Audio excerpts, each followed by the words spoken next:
What's going on, guys? This is Ben here. In today's video, we have some very interesting news around Clash Royale today. It's a very interesting topic around the terms of being a pro, becoming a pro, and are you a pro in Clash Royale? Guys, I'm going to be honest here. The 20-win challenge is coming soon, and it's going to be very, very, very, very hard. And we got some more news on like the path. As you guys know, like they were talking about, basically, if you get 20 wins, teams could pick you to be on their team for this Clash Royale League that's coming up. We'll dive into that. We also are going to be playing the Pro Deck Challenge, trying to get the 9 wins again on my level 11 account, not my max account. So first off, though, let's check out a post from Clash Royale.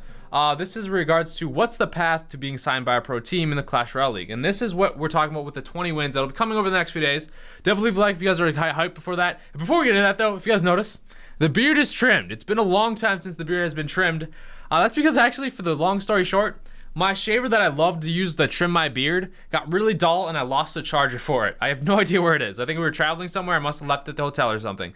So I needed a new one. And it finally came in the mail to order it, and now I started trimming the beard again because I had one that would like tug on my face and it would literally hurt. It's like pulling like, I don't know, the best way to describe it is like getting your hair pulled out. It's just like tugging on there. It wasn't good, but besides the point. For here, with the Clash Royale League, when do you need to be eligible, or when do you need to be 16 to be eligible for this? Because as you guys know, if you get 20 wins and you're not 16, you won't be able to be participating or get maybe picked by the pro teams. But right there, it's players need to be 16 or over on or before June 1st for the NA and EU region. Asia, you need to be April 1st. Mainland China region, you need to be 16 by March 23rd, and other regions to be determined. Will there be pre-selected teams? The answer is yes. So like a lot of I'm assuming most of like the pro teams that you guys know in Clash Royale, like Chiefs Pat's team, Tribe Gaming, Alvaro's Gaming, Team Queso. So yeah, those are just a few. There's also a bunch more. So I'm pretty sure that'll be happening. Those are the teams that'll probably Clash Royale probably selected a lot of the pro teams to be a part of this league, and then now they're just trying to funnel a lot of players to it. Will the players get to form teams? That answer is no. They're selecting the organizations or the teams that they want to be allowed. What's the path to becoming a pro? Basically, this 20-win challenge doesn't guarantee you're going to be signed for being on a pro team. A lot of people were thinking like, oh, I just get 20 wins and automatically I get to be on a pro team. I thought that too. It was like, oh, they're just going to have a ton of players and just battle it out maybe like a semi-tournament stuff and you're playing under a pro team name.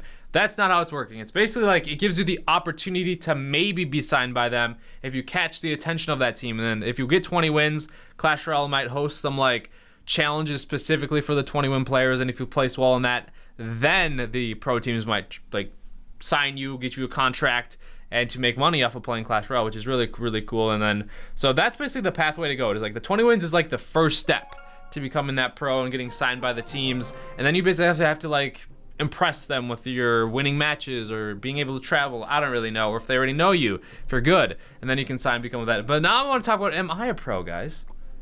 Do you think I'm a professional Clash Royale player? Am I a pro now? Have I been a pro?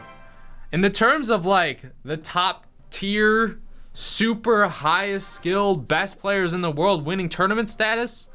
No, I would not say I'm a professional Clash Royale player. But if you read like, hey, professional, then if you look up professional dictionary definition, on the second one, a person engaged in a specific activity as one's main paid occupation rather than a pastime. So if you go by that definition, where it's like, I don't know, let's say, because no longer is Clash Royale like I'm just playing it for my pastime. It's actually my job. You guys know YouTube is my job. This is how I make my living, and Clash Royale is my main source of income, basically off of YouTube. Does that consider me a professional for Clash Royale? I don't know. Let me know what you guys think. I mean, technically, yes, but in the terms of like to the highest skill degree, no. So like, yes, this isn't just a pastime for me anymore. It's actually the way how I create my living, along with a few other things too, obviously. But so, what's your answer? What do you think? What do you think? You don't hurt my feelings. Be like, no, Ben, you suck. All you do is spend money and gems on this game. You're just a dirty gemmer. You gem to win. You are terrible. You're not a pro by any means in my account. But when we look at the dictionary definition, getting all technical, I'd say technically, yeah. But in terms of like people like Surgical Goblin, that level of play of Clash Royale, no, I'm not that style of pro. But it is what it is. I'd like to hear your thoughts on that. But hey, who is actually going to be like really hyped for this 20-win challenge? See the Royal Ghost is like, we're not going to go for the Tesla. I'm too good for that. How many of you guys are hyped for the 20-win challenge? And sorry if I've been talking a lot recently and not really fully paying attention. I was too busy talking about becoming a pro and everything. So yeah, that's the main topics I really want to go over. That was pretty quick, but now we're just gonna try and win this challenge here. And like I said, are you guys a little hyped? Are you hyped for that challenge, for the 20 wins coming soon? I personally am. I'm gonna try my best. I know over the last few days I've been a little like, I don't know, not on my normal upload schedules and stuff. I apologize. I feel like I've been super busy. And then also, like, guys, I've been playing, I know some of you be like, oh, that's a kid's game. That's a kid's game, Ben. Been playing a lot of Yu-Gi-Oh! Been going hard with that. If you guys know, I do have a opening channel on that one. That channel's going crazy too. So yeah, there's a lot of things going on. But now we're back on schedule, back on track. We're gonna be going hard, practicing, because we want to get 20 wins. We want to get that 18 wins off our profile. We're trying to overwhelm this guy. This guy had a really bad matchup versus the Expo Battle Deck is not a very friendly matchup versus a Giant. So that was kind of a lucky that there is some luck involved in this challenge. But hey, guess what? You're pro. You're looking at him. You're professional. He's won this challenge before. Does that mean I'm a pro too? I don't know. I'm just curious. I was just kind of like curious to hear your thoughts on that. But yeah, I'll show you guys right now. One-timers. I haven't really trophy pushed that much either, but see that 18 wins? That haunts me. It haunts me on my profile, dude. So I am going to be going hard, trying to get 20 wins. I know a lot of you are as well. Now keep in mind, some of you don't even care about being recruited by a pro team. Some of you just want the 20 wins. Like, get the 20 wins. I just want the 20 wins on my profile. Like, that's what a lot of people's mindset is, and the rewards. Because, like, remember last time for the 20 win challenge, it was like legendary chest. 200, was it 250K or 200,000 gold for winning the 20 wins? I don't know, something like that. Just something ridiculous. Do we have the Expo deck? No. Expo is my least. I hate Siege Battle decks, guys. They're my least favorite. So we'll kind of posture up our Tesla here just to cycle. I know I have an elixir collector in here too. So good thing I didn't actually throw it down. But alright. Gonna fireball. So this guy's a little low on elixir at the moment. So I think we'll be able to go in here. Throw our archers down here. Ice Spear. Oh, he was a little late on the night drop. You can see he didn't have any elixir because he fireballed, hog ridered. And that's really worked in our favor because now we're just gonna get a ton of damage on the tower, man. A ton. Will I take it in time? The world may never know. Come on. But that's the thing with Expo. It's like, you gotta be really good at knowing when you're in an elixir advantage. So if you count elixir, you guys know, like, there's some players out there. This is what a lot of pros actually do. Is like, they'll constantly, once the match starts, they'll count every drop of elixir. Now, keep in mind, if you practice that for a very long time, you'll get good at it. Like, so like, say right now, let's say Vaquin Pandy has 10 elixir. In my head, I'll be like, all right, 10 elixir. 10 elixir.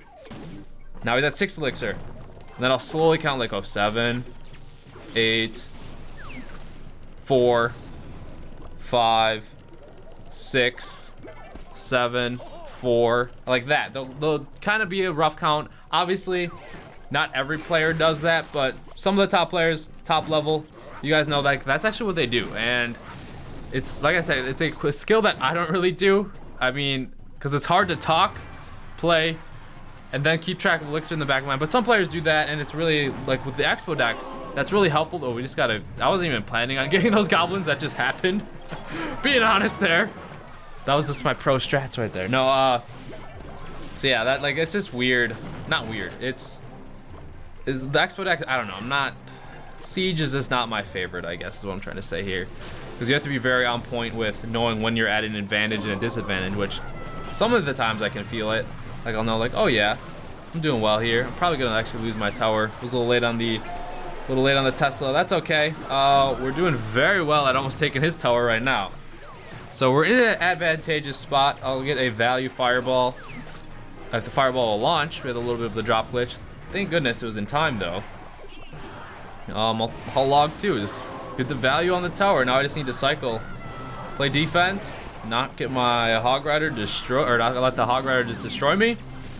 And then what's this at? 201. I think we'll have just enough. Actually, no, I think I'll have to do it one more time. See that pro play again? Predicted the musketeer drop? Just kidding, it was. Oh, that was enough? Okay. I thought the log only did like 50 some. That's another thing. You got to know how much damage at all times your stuff is going to do, because it's critical at moments. But we're getting into 7, and I want to know down below, how many of you guys actually count elixir? Like, it's a very helpful skill, because then you know exactly like how much your opponent's gonna have. Like right now, do it again. It's like you gotta be, obviously the timing, you get better at it over time. Like, oh, 1, 2, 3. But right now, let's say they're at 10 elixir. Okay, I might be a little off here. See what he drops first. I don't want to drop, but it'll be like, all right, 6, 7, 8, 9. Oh God. But I already lost track because I was like, oh no, I just basically dropped my. You can see why I don't do it, especially when I'm recording. Dropped my magic archer in the poison. I was like, no.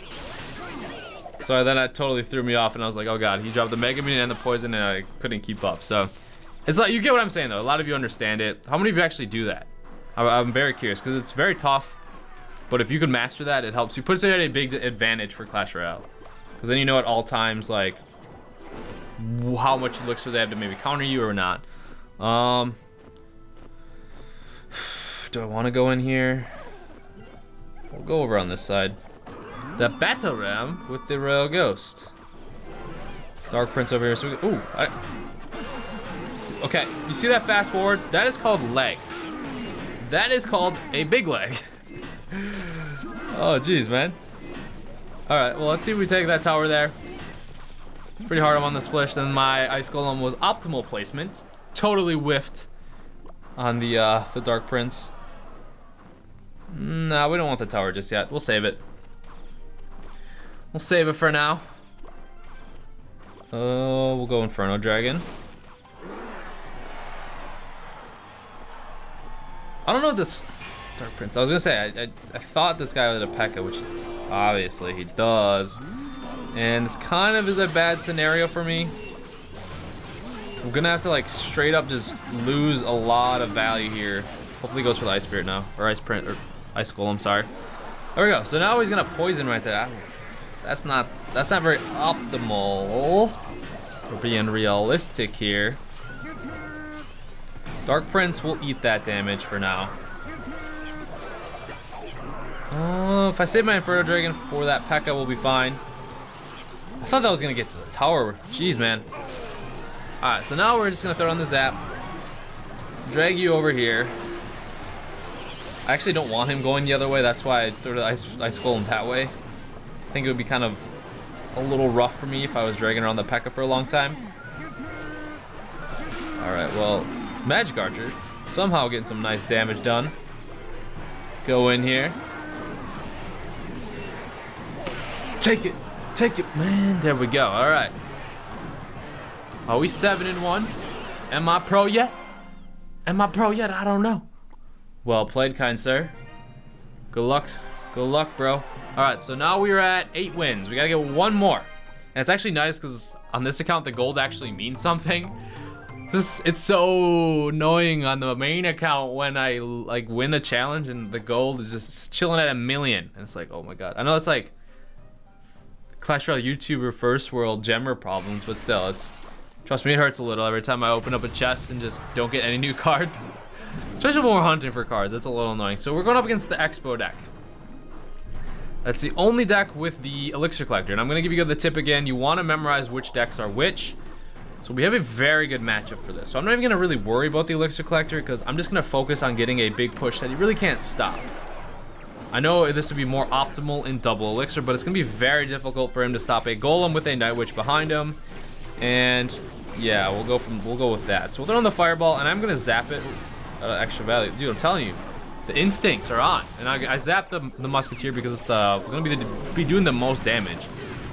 And we're probably going to take his tower, even with my Golemites. Actually, close. Is it going to be enough? So not quite taking tower, but he had to invest a lot in stopping me. But he does have a pump. So he can actually pump up again. And that would be very bad position for me. So I guess we're gonna throw the Golem right here. If he wants to throw on an Expo, it would actually be a good time for him right now. He's gonna go for the pump. So I'm gonna go for the tower. My next Fireball will be on the Elixir Collectors because I don't want him to get going, and he's gonna play a defensive expo. Okay, we're cool with that. I think we'll be able to chug through here and take his tower. The lone bat is gonna just take the tower. Oh my gosh. That's awesome. So since I'm gonna play that, we're gonna take that tower right now. I'm just gonna fireball the elixir collector, not worry about activating the king tower, because he's gonna get activated anyways. And there we go. So 1 tower up on an expo. Oof, we have a really good, we got really lucky with our matchup. If we had like a hog rider, it would have been a nightmare to try and face off against this expo. So throwing the golem, it can eat a lot of damage. I guess we'll do Inferno over here. Since he is not pumped up, it's gonna be really hard for him to actually break through all my stuff before I can basically defend his push.